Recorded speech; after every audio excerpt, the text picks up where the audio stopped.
The Lord, जय मसीह की यीशु शाह। मैं निकोलस कांडेन आपको अपने चैनल एल एलोहिम में फिर से स्वागत करता हूँ। तो मेरे दोस्तों, मैं बहुत आनंदित हूँ कि आज मैं पूर्ण रूप से चंगा हूँ और मैंने अपना कोरोना टेस्ट भी कराया और प्रभु की दया से मैं नेगेटिव हूँ, इसलिए मैं प्रभु को सारी महिमा प्रशंसा देता हूँ। तो दोस्तों, आज जिस विषय को मैं टच करना चाहता हूँ वो हम में से हर एक के लिए है, चाहे वो नए जन्म के मसीह हो, चाहे बहुत पुराने विश्वासी हो। आज जो मैं विषय आपके सामने रख रहा हूँ वो कुछ ऐसा है, प्रभु चुप रहता है और तुम्हें उत्तर नहीं देता क्योंकि तुम बकवास कर रहे हो। जी हाँ मेरे प्रियो, बोलने में या आपके सुनने में थोड़ा अजीब लगे, लेकिन यही हकीकत है कि परमेश्वर को हम कुछ बोल रहे होते हैं और परमेश्वर हमें उत्तर नहीं देता क्योंकि हम जानते ही नहीं कि हम बकवास कर रहे हैं। तो आइए आज के इस वीडियो को शुरू करने से पूर्व हम एक प्रार्थना करें और इस विषय के लिए गंभीरता से अपने लिए मांगे, ताकि परमेश्वर आपको इस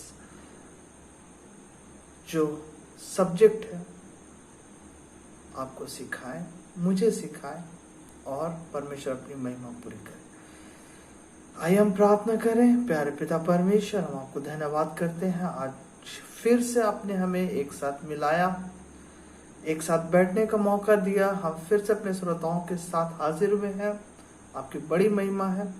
हे प्रभु, हम प्रार्थना करते हैं आज के विषय से आपको पूरी महिमा मिले, मेरे बोले जाने में और मेरे श्रोताओं को सुने जाने में आपकी महिमा हो। हर काम में आप बड़े और हम लोग घट जाने पर। हम इस प्रार्थना को तेरे उद्धार करते बेटे प्रभु श्री क्रिस्त के मधुर और मीठे नाम से मांगते हैं। दया से सुन और स्वराज में ग्रहण कर, आमीन। जी हाँ मेरे प्रियो, आज का जैसा मैंने आपको विषय बताया, प्रभु चुप रहता है और तुम्हें उत्तर नहीं देता क्योंकि हम बकवास कर रहे होते। जी हाँ मेरे प्रियो, आज आप और हम उस परिस्थिति में, उस पड़ाव पर है जहाँ पर हमें अपनी बातों को सुनने की आवश्यकता है।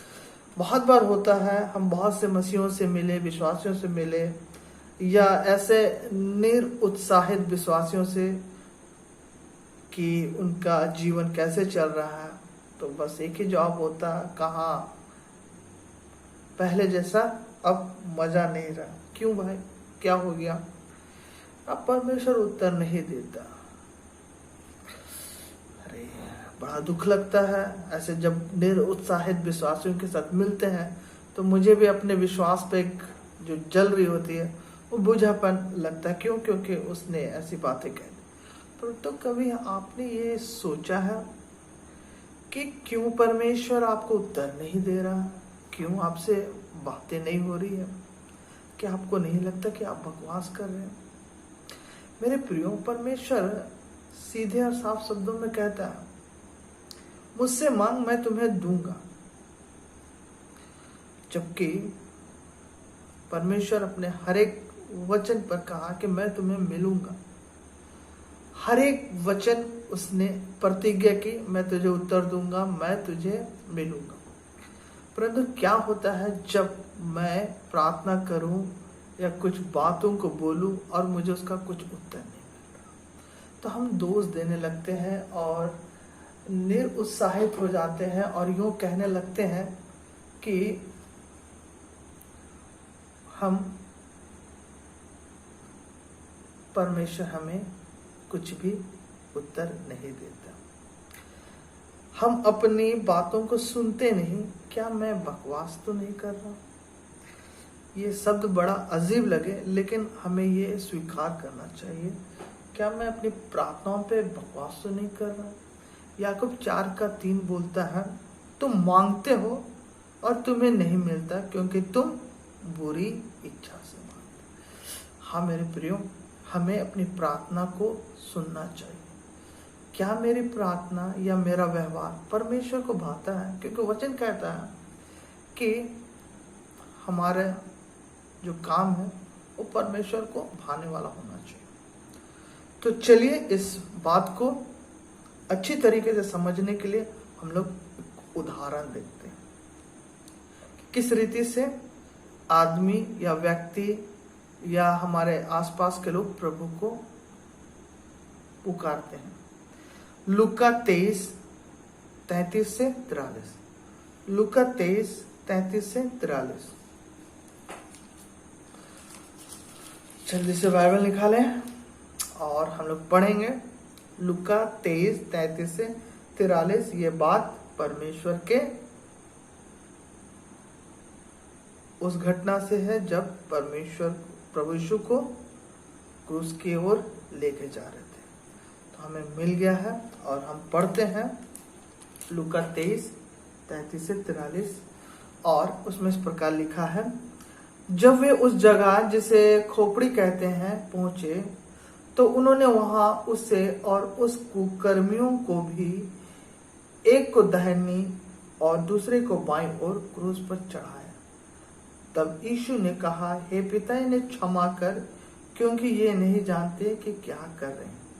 और उन्होंने चिट्ठियां डालकर कपड़े आपस में बांट लिए।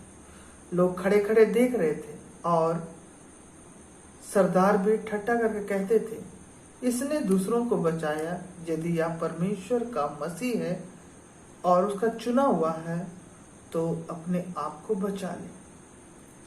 सिपाही भी पास आकर और सिरका देकर उसका ठट्ठा करते थे। यदि तू यहूदियों का राजा है तो अपने आप को बचा ले। और उसके ऊपर एक दुष्पत्र भी लगा था, या यहूदियों का राजा। जो कुकर्मी वहां लटके गए थे उनमें से एक ने उसकी निंदा करके कहा, क्या तू मसीह नहीं? तो फिर अपने आप को और हमें बचा। फिर उस पर दूसरे ने उसे डांट कर क्या कहा, क्या तू परमेश्वर से नहीं डरता? तू भी तो वही दंड पा रहा है और हम तो न्याय अनुसार दंड पा रहे हैं, क्योंकि हम अपने कामों का ठीक फल पा रहे हैं। पर इसने कोई अनुचित काम नहीं किया। तब उसने कहा, हे यीशु, जब तू अपने राज्य में आए तो मेरी सुधि लेना। उसने उससे कहा, मैं तुझसे सच सच कहता हूं कि आज ही तू मेरे साथ स्वर्ग लोक में होगा। तो मेरे प्रियो, आज मैं आपको बताना चाहता हूं, यीशु जब क्रूस पर लटकाएगा, वहां पर बहुत सारे लोग बहुत कुछ बोल रहे थे। देखिए, सरदार क्या बोल रहे थे?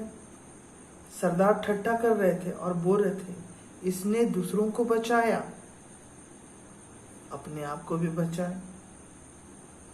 सिपाही पास में आकर के बोल रहे थे, तो यहूदियों का राजा है, अपने आप को बचा। और से सुसमाचार के वचनों में हम पाते हैं कि जो लोग आ रहे थे वो लोग देख रहे थे, कहीं इसमें एलिया की आत्मा तो नहीं?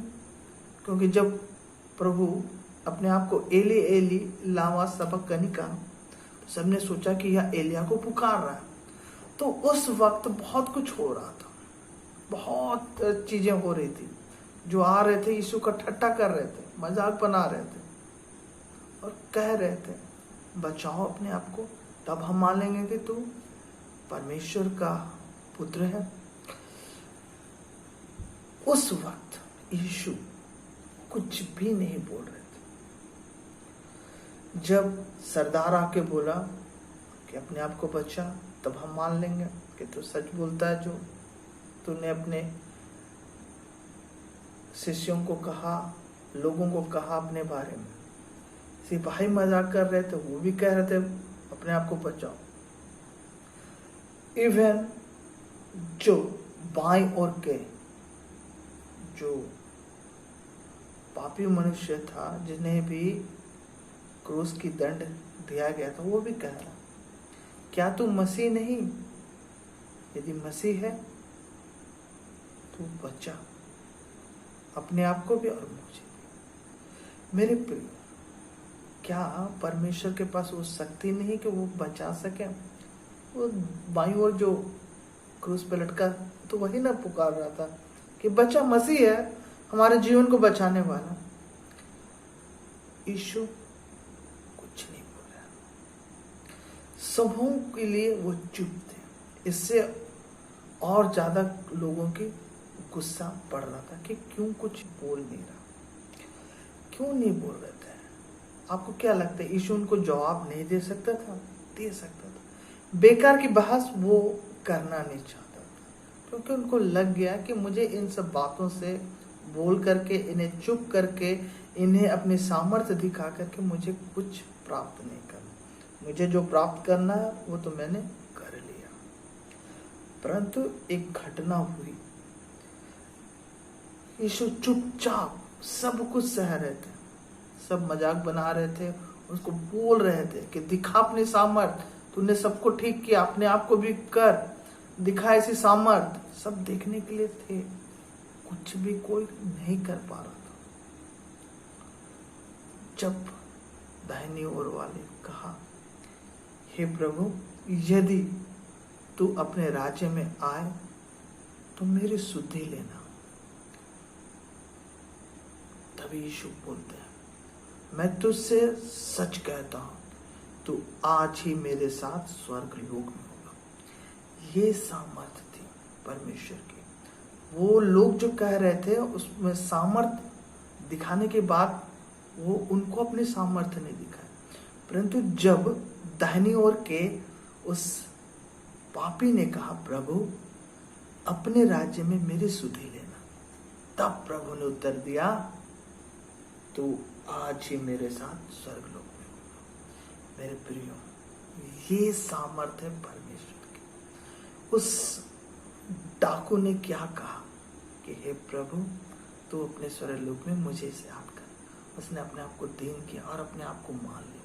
बाकी सब कोई ठट्टा कर रहे थे, उसकी सामर्थ्य देखना चाह रहे थे, जबकि सामर्थ्य तो छुपी हुई है कि जो कोई उसे मान लेगा वो उसे क्षमा करेगा और नया जीवन देगा। और इसने वही चीज को प्राप्त किया। तो मेरे प्रिय, आज हमें संसार में बिल्कुल ऐसे ही परमेश्वर से आस लगा रहे हैं कि कुछ सामर्थ्य दिखा तो हम माने। बहुत लोग मजाक बना रहे हैं, अंत का दिन निकट है, मैं डर जाऊं, बहुत मजाक। परमेश्वर उत्तर नहीं दे रहा। क्यों? क्योंकि आपकी बातों से उसको कोई भी नहीं, क्योंकि आप बकवास कर रहे हैं। परंतु जैसे ही आप उस डाकू के समान परमेश्वर से आग्रह करते हैं, हे प्रभु मुझे इस बुरे दिन से बचा, प्रभु आपको उत्तर देगा, तो निश्चय बचाया जाएगा। जिस समय आप कहते हे प्रभु मैं आपके लिए गवाह बहना चाहता हूं, तो प्रभु आपको उत्तर देगा, तो निश्चय मेरा गवाह बनेगा। जब आप पुकारते हे प्रभु मैं पीड़ित हूं, मुझे चंगा कर, क्योंकि तूने अपने वचन में मुझे चंगा करने का कहा। प्रभु कहता है तेरे विश्वास के कारण तू चंगा हो। मेरे प्रियो, बिल्कुल आज हम बकवास कर रहे हैं। अगर हम प्रार्थना करते हैं हे प्रभु तू अगर परमेश्वर है तो मुझे पैसा दे दे, तू यदि परमेश्वर है तो मुझे ये नौकरी दे दे, तो मैं मान लूंगा। तू यदि परमेश्वर और सच में है तो मुझे एक अच्छी पत्नी दे दे, तो मैं मान लूंगा। परमेश्वर आपके इस प्रार्थनाओं का उत्तर नहीं देता। प्रार्थना का उत्तर वो तब देता है जब आप उसके अनुसार मांगते हैं कि परमेश्वर को क्या बात है। तो याद रखें, आप प्रार्थना में क्या मांगते हैं, क्या परमेश्वर से आप तोलमोल कर रहे, क्या समझौता कर रहे। तो मेरे प्रियो, आज का विषय मैं आपके पास छोड़ रहा हूँ। आप अगर अपनी प्रार्थनाओं में कुछ उत्तर नहीं पा रहे तो देखिए क्या आप मैं बकवास कर रहा हूँ या मैं परमेश्वर की मर्जी से मांग रहा हूँ। यदि आप आज के समय भी परमेश्वर के अनुसार जो उसको भाता, क्या परमेश्वर को भाता है कि आप दूसरों से प्रेम करें, आप अपने समान दूसरों की चिंता करें और उसके अनुसार आप प्रार्थना करते हैं। यदि आप तकलीफ में और किसी बीमार के लिए प्रार्थना करेंगे, आप खुद भी बीमार में हैं लेकिन आप किसी बीमारी के लिए प्रार्थना करें, प्रभु आपको भी चंगा करेगा और आपके मांगने के द्वारा उसको भी चंगा करेगा। क्यों? क्योंकि आपने सही चीज मांगा। यदि आप शांति मांगेंगे, प्रभु इस संसार में बहुत कला हो रहा है, प्रभु आपकी सुनेगा। क्यों? क्योंकि वो शांति का परमेश्वर। अगर आप मांगेंगे परमेश्वर से, हे प्रभु मैं आपके राज्य में काम करना चाहता हूँ, प्रभु आपकी सुनेगा कि हाँ आपने कुछ अच्छा मांगा, तब प्रभु आपको उत्तर देगा। तो आप जब बकवास करेंगे तो प्रभु आपको कभी उत्तर नहीं देगा। तो मेरे प्रियो, बकवास करना बंद कीजिए और अपनी प्रार्थनाओं में ध्यान दीजिए कि आपने क्या मांगा। और आप जब ये जान जाएंगे तो आपको निश्चय हो जाएगा कि आपकी प्रार्थना सुन ली गई। Praise the Lord. मैं आज के विषय को यही समाप्त करता हूँ। प्रभु आपके इस वचन के द्वारा आपको पूरी समझ दे, ताकि आप परमेश्वर के लिए और भी अधिक गंभीर हो जाए। प्रभु आपको आशीषित करे यीशु मसीह के नाम से, आमीन। हम इस वीडियो को यही समाप्त करते हैं। यदि अच्छा लगे तो आप शेयर कीजिए और कमेंट्स कीजिए और सब्सक्राइब कीजिए। Praise the Lord. जय मसीह।